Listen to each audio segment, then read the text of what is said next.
From surging in the polls, the media seems to be paying more attention to his campaign.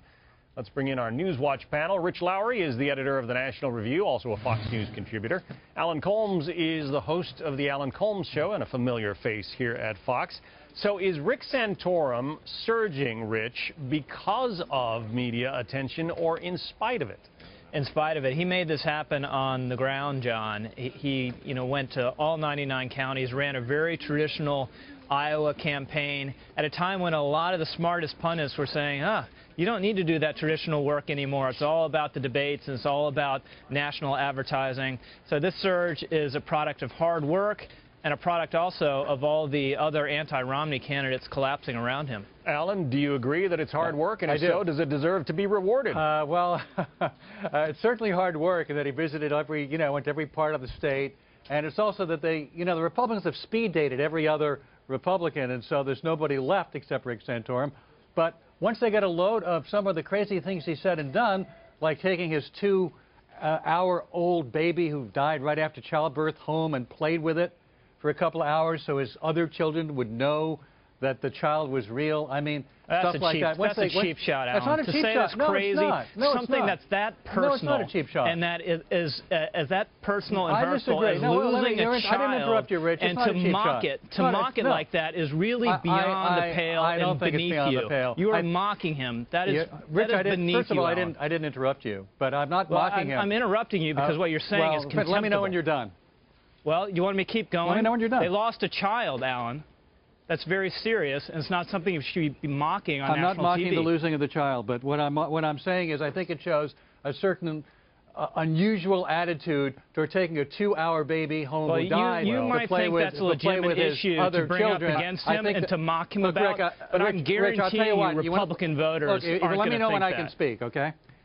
Go ahead. If you want to continue to mock that, go ahead, Alan. I'm not mocking it. I think it shows. Yes, you are. You're saying it's going to hurt him among the Republican electorate. Go ahead. That he lost a child. If you want me to be in the segment, let me speak. To deal with that loss. Come on. Let's move on to something that Mike Murphy said. He is a Republican strategist who was on Meet the Press over the weekend. Here's what he said about the attention that Rick Santorum can expect to get now from the media. It's the media. The media works like the Jurassic Park dinosaurs. 30 feet tall, huge teeth, with all due respect, not always the biggest brain, and it follows movement.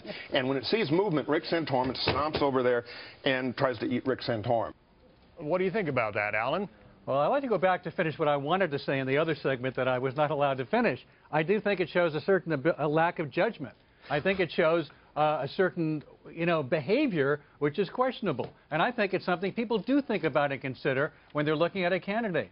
He has said a lot of other crazy things, like consensual sex in the home will lead to other bizarre behavior. We shouldn't have consensual sex in the home. I mean, once the media really needs to focus on some of the things he has said and done, and once they do, he is so far outside the mainstream that he can't be taken seriously as a candidate. Well, first of all, I even think some of the dastardly characters we have in the mainstream media are not going to go as low as you just have, Alan, and make fun of that incident. Two, Rick Santorum has very traditional Catholic attitudes towards sexual morality. And yes, Manhattan liberals, that will strike them as bizarre and threatening. A lot of Republican primary voters, it's not. So I think the media tsunami that we'll see against Rick Santorum on these sort of issues is not going to hurt him in the Republican nomination What he actually said was, contest. if the Supreme Court says you can right to have consensual sex within your home, then you have the right to bigamy, you have the right to polygamy, you have the right to incest. He is actually comparing consensual sex between two adults in the home and the right to do so given by the Supreme Court to incest, bigamy, and polygamy. No, actually, that's so far outside the mainstream, it's crazy.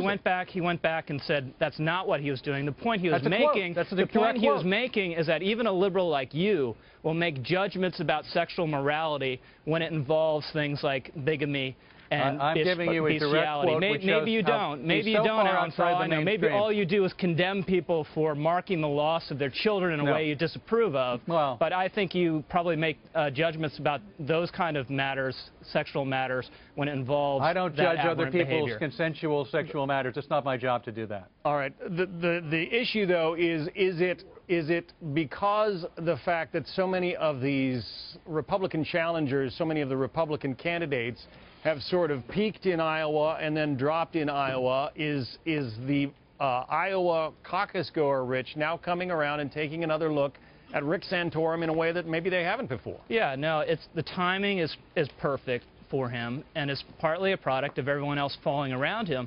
But I also think he's going to be harder to discredit than some of the other candidates, because there's no scandal involved with Rick Santorum, and he's very capable of defending his views. You saw him on Meet the Press, a very tough interview with David Gregory, going at him head-to-head on a lot of this stuff, and he defended himself just fine because he knows policy and he's an articulate and impressive politician. Yeah, Gregory asked him, Alan, would it be a disappointment if he didn't finish first in Iowa? And he says, wait a minute, 10 days ago I'm at 5% and you guys are dismissing me and telling me to drop out. He was right about that. But one of the other things he did say on Meet the Press yesterday was that he would bomb Iran as nuclear facilities. I mean, that is, again, so far outside the mainstream that he would immediately, assuming we couldn't get inspectors in, bomb nuclear facilities. I mean, it's crazy. The inspectors are going to take care of the Iranian nuclear program? Is that what they've been doing so far? But to threaten to bomb as a first course? It's not a first course. Without it's going after through a decade of failed courses, no, well, Alan. You would try think we're everything just else now before you dealing with the Iranian nuclear program, and it's not something that's been on the radar screen until now? His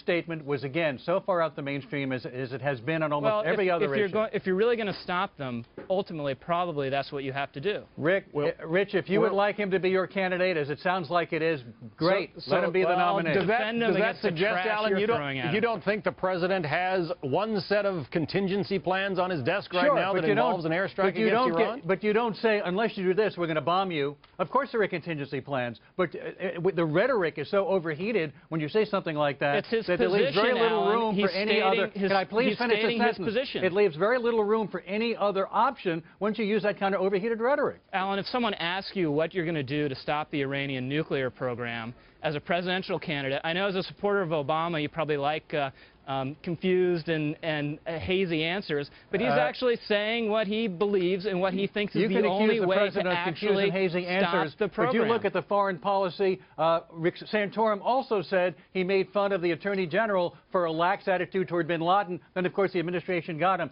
You're not going to win going after this administration on foreign policy or how we treated our enemies. So I think that's a no-winner.